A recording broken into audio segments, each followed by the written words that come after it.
Hi everybody, welcome back to another easy meal prep recipes installment. For this occasion, I'm going to be showing you how to make a really simple roasted vegetable soup. All you're going to really need is whatever vegetables you want. I'm going to use a certain set. You can use the same ones or even just use whatever you've got in the fridge that really needs eating. It's really good for using vegetables that might be going off soon so that you don't end up with any food waste. You're going to need a blender. It can be like I've got a little NutriBullet, so it does take me a few times and rounds to like blend everything up. If you've got a stick blender, that's probably even better. Or one of those nice big standard good blenders, that would also be a lot easier. It's a really easy recipe because everything you do, you just cut it small, stick it on a pan, put it in the oven, let it cool down a bit, blend it, put it in a pot, add some cream, a little bit of veg stock, and yeah, it's genuinely so easy. The number of portions kind of change depending on the quantity of the vegetables you use, how big some of them are. Like you can use the exact same vegetables I would and the number of, but if your vegetables are a bit bigger, the quantity is probably going to be a bit bigger. It's quite good in that way because you don't really know how much you're going to get, but you can guarantee you're going to have some for quite a few days of the week. It is quite a good recipe for the winter, I think, because who doesn't like a nice warm soup during the winter months? Right now it's May, but the weather might confuse itself with if it's actually December, July, or May. It's a bit up and down, and I personally just think that vegetable soup's really good. It's high in fibre, it's flavourful, it's warm, it's comforting, and I really enjoy having my vegetable soups with pasta, so it ends up being quite a fun like pasta dish. If you just want it with bread, of course, do that. I don't really care what you want to eat it with, but if you do make it, please let me know in the comments. And if you don't make it, that's also fine, but just know that you are missing out.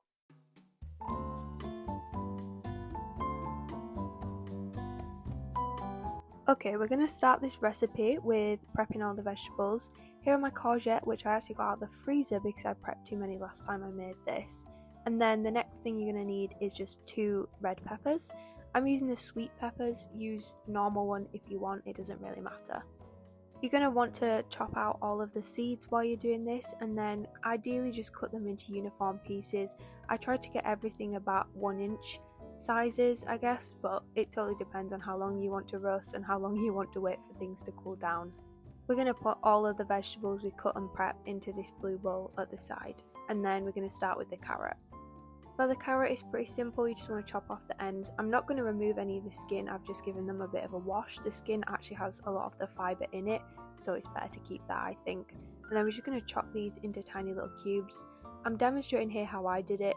Maybe you have a safer or better way to do it, I don't know, but it worked for me. And again, these are about 1 inch size cubes. Once the carrots are prepped, I'm going to put them into the same bowl that I've put the red pepper in, just to put it out of the way for now.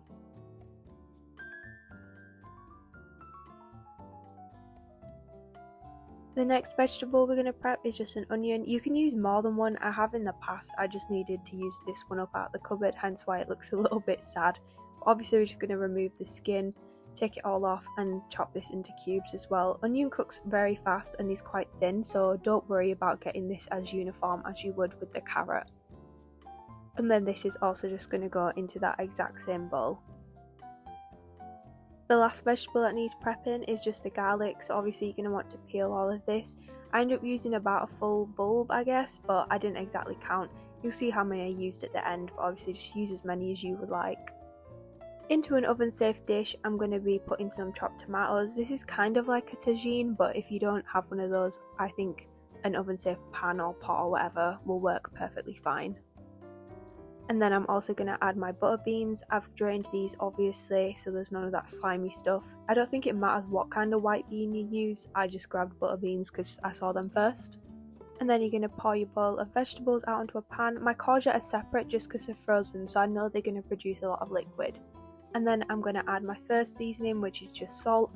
Add as much or as little as you like. I like a very salty, peppery soup, but obviously it's totally up to you. And then we're going to add some black pepper. I've never tried this with white pepper, maybe that would taste good, but I've always just got black pepper in my cupboard, and I'm assuming most of you do as well, so again, add as much as you would like. The next seasonings are kind of optional. Paprika, you've already got peppers in there, so it's up to you if you want to add them. I just think, why not? Why not have more peppery flavour? And then I'm going to add some basil. This for me is not optional, but you can use basically any dried green herb that you want. I just feel like I don't even know what basil really tastes like, I just know it works. So I added basil. You could probably add some oregano, coriander, anything like that if you want. And then I'm going to add some chili powder. This is definitely optional, but I think a vegetable soup tastes best when it's quite like warm, and the paprika definitely helps with that alongside the chili powder.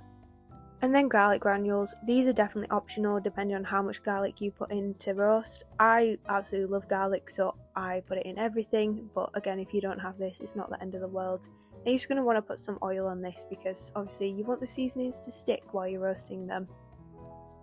Once everything's coated in the oil, you just want to give it a little massage and a mix around. If you don't like touching it at this point, you could just put some gloves on or just use a spatula, but I find hands are the most efficient.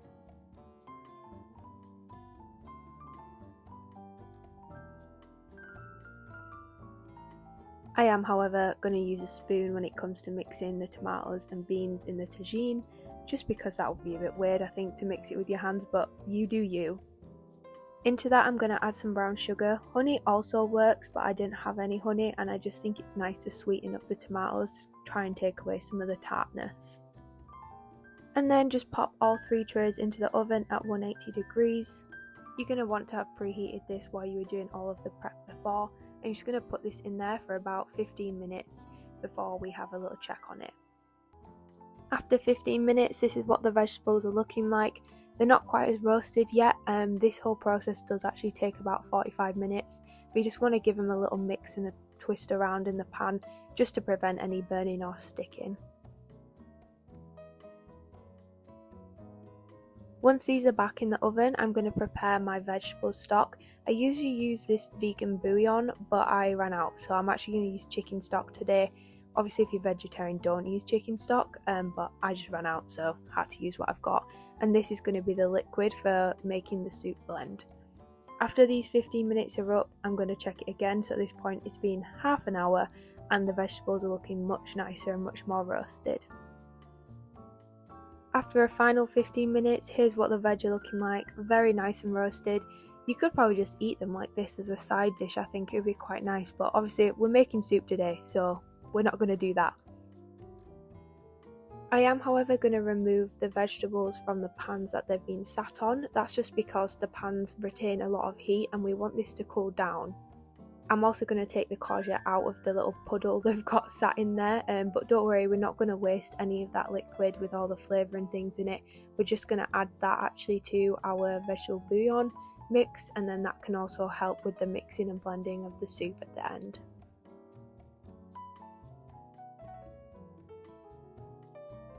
I am now just going to leave the vegetables to sit and cool down for about 30 minutes. This is kind of only the option because I'm using a closed blender, but if you have a stick blender you probably don't need to wait and do this, you can just start blending it all now.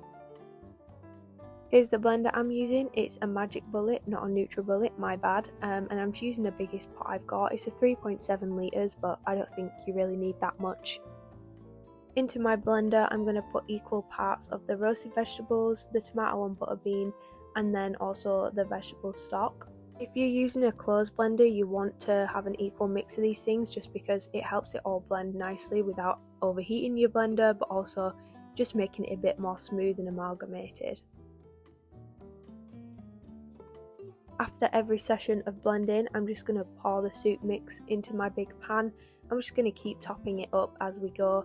I think it took me about 4 blends, kind of like mixing all the vegetables together to get it all blended, but it's well worth it just because it comes out way smoother and your blender doesn't break, which is obviously quite important if you want to ever make this again. After the last batch of soup has gone into the big pot, I'm just going to put some water into the blender and give it a mix around, just because I don't want to actually waste any of the soup remnants, and sometimes a bit of extra liquid is not a bad idea if you're going to leave this to simmer on the stove for a little bit. At this point you're going to want to give it a good mix because all of the little batches have kind of got slightly different consistencies, and if you are going to be eating this now, you might want to put the heat on. I'm making this purely for prep, so I'm not reheating it right now, but if you are, I think the crème fraiche does mix in a little bit better. So crème fraiche is fridge cold, so it kind of lumps up a little bit, but If you just give it a good mix, it'll all come together in the end. So I managed to get about 6 portions out of this 2 litre batch of soup. I haven't done the maths, that might be really massive amounts of soup, but me and Jack both really like soup, so neither of us are going to be mad about having a big tub of it. I think it means it probably costs about not even £1 per portion for this, which is really good, especially when you think that you buy a tin soup for about 60p. So it's probably about the same price, but in my opinion, much tastier. You can keep this in the fridge for a couple of days or freeze it for future, but either way, I really hope you enjoyed it if you did make it, and thank you for watching.